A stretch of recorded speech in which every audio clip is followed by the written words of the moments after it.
feel I left something out because once my career fell apart, in fact, I did leave something out. I left something out.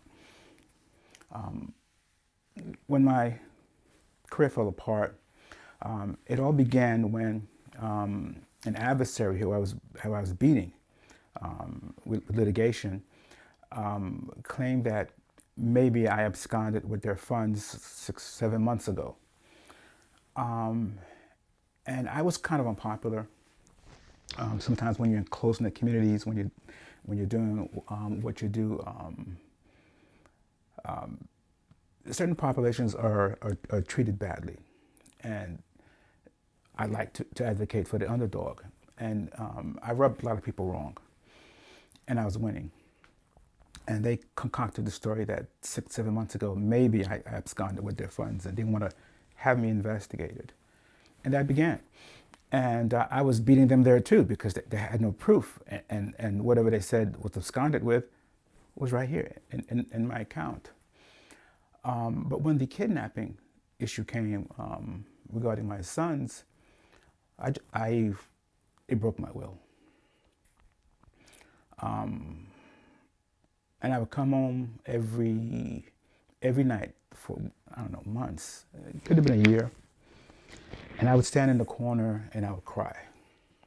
And I just couldn't stop. And that went on for a long time. Standing in the corner. I don't know why the corner. So when the kidnapping happened, I had to pick my battles. I couldn't afford both.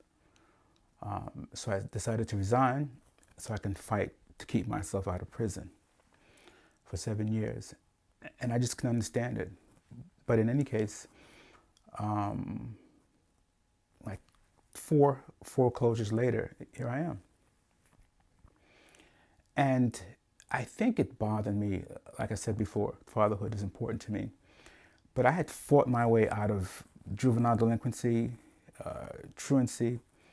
I was a major truant. I may have broken records. Because my truancy began in the 3rd grade, and began in the 3rd grade because home was hostile for me. Many different relatives took care of me, and they're good people. I will never say anything negative about anyone because that's not what I'm here for. It's about me. And it's very difficult for me on every criteria you can think of. And so I'd run away, and I ran away every day. I used to run away all parts of the city, the Coney Island, many different things I would do. I just needed space and just to get away. And funny thing is that I still got promoted because I would show up when it's too cold or take a test or something like that, and I always passed. And I was in top grades, but I just wasn't there. And it all caught up with me in the 6th grade, where I finally got left back because in middle school, junior high school, we called it, they were more stringent than elementary. And I got left back. And I was afraid to go home because I know what was going to happen. But what happened is that I couldn't go outside the entire summer, and I had to just read, no television. And it was a blessing. Because once I began that, I always kept grade level performance, but my reading over the summer jumped from, I aced the reading test when I took it in the fall. I jumped from like a 6.9 I had, to a 12.9. So I was college level. I aced it. I don't know who had higher than me in my district, but it was peculiar. And I would get put back in the 6th grade. But I hated school. Because school was hostile. It was hostile as home because I was a smaller child. I had a very conservative family, and they believed in dressing you in like bow ties and plaid and close cut here. And I don't think my hairstyle is much different than it is now for going to school during Afro and bell-bottom days. And I was teased and bullied.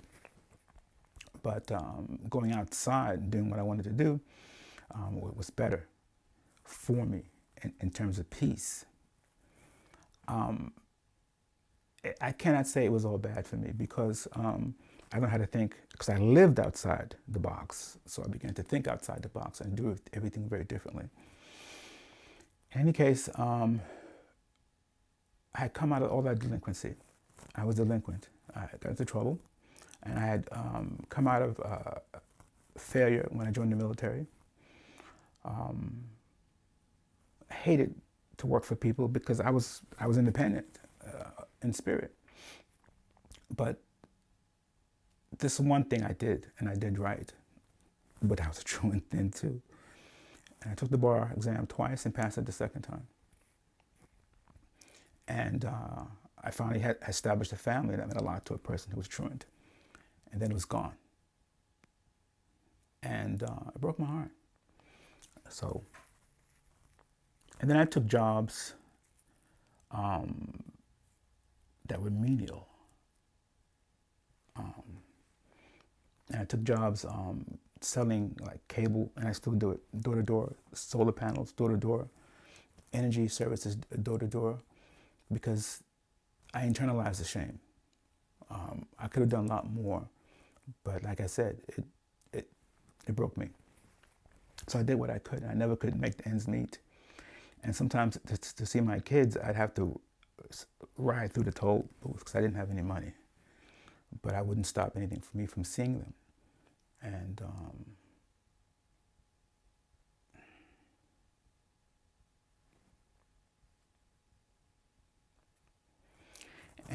it's been a 15-year nightmare. But one thing I got to tell you, it brought me closer to God because I had been ordained lowest echelon of ministry before, and I began to take it up.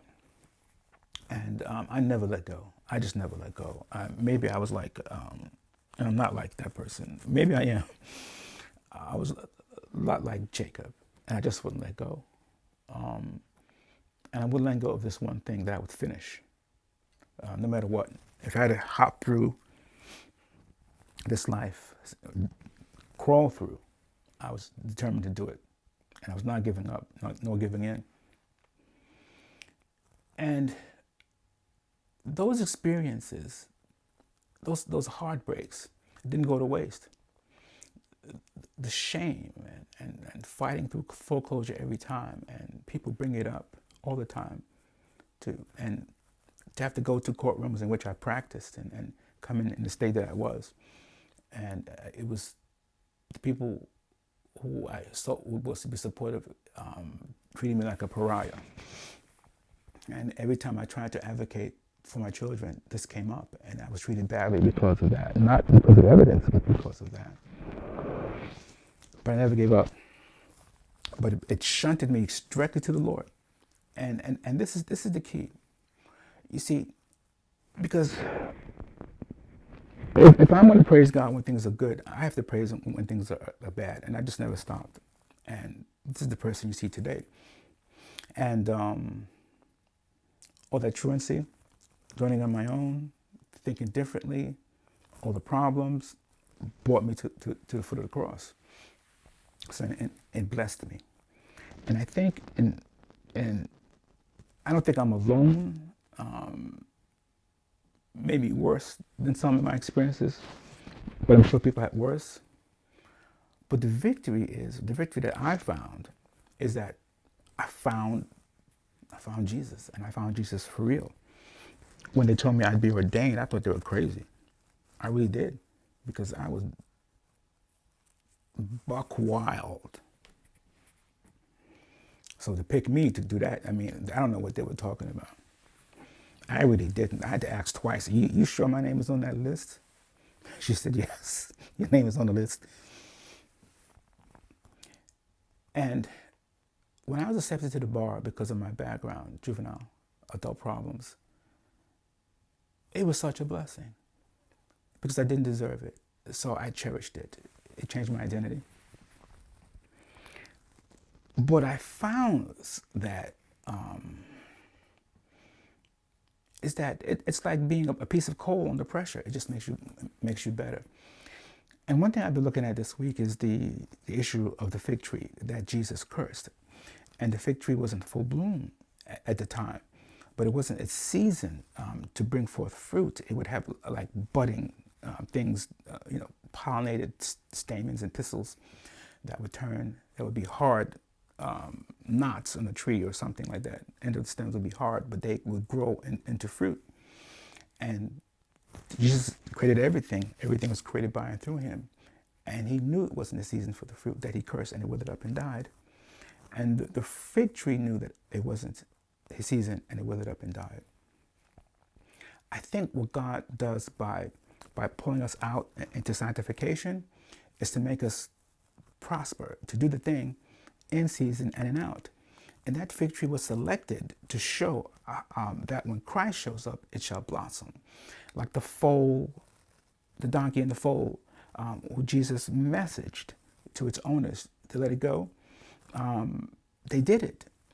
And this fig tree also, I believe, received such a message when Jesus just showed up. And as you go through, just hold on to Jesus, because you will prosper in season and in out. You will bring forth your fruit when it's unexpected. You will excel. It's not so much our past, but it's where we're going. And I praise God. I praise God today, because in many ways I am better than I ever was, stronger than I ever was, free of idols, in fact, perhaps my blind devotion to family and things was a barrier between me and God, and he removed it. But he's a God of restoration. So I'm going through all this to be totally transparent. It's healing, but to have all of us come out the dark, because that's where the enemy wins over us, when he can keep us ashamed and in the dark. And there's no shame by going through. It's shame on those people who put you through it. There's no shame on me. And I had to really forgive myself for feeling shame. Those of you who've been victimized, you're my brothers and sisters. You're going to hear me on this. But the victory is to live well, to live according to what God intended you to do. And those are the ones that he seeks, I believe. Not those who have it easy, who glide through, but those who, when everything is done to them that's negative and bad, they still love Jesus. They still love the Lord, and they're not stopping. Paul said he had fought the good fight, that he had finished his course, and he kept the faith. And this man, if you ever read Paul's history, this man had everything happen to him. Falsely accused, stoned, left for dead, shipwrecked, snake bite, everything, beaten. It was total bedlam for his life. But he could say at the end, I've kept the faith. Say you kept the faith. Keep the faith every day. And by keeping the faith is that you just never give up. Just never give up. Don't be like the man at the pool of Bethsaida, who God had mercy upon. Jesus had mercy upon him because he pulled him up and said to him, will you be made whole? Take up your bed and walk. Take up your bed and walk. It is not that you've been disabled by circumstances. It's that you are still able to take that mountain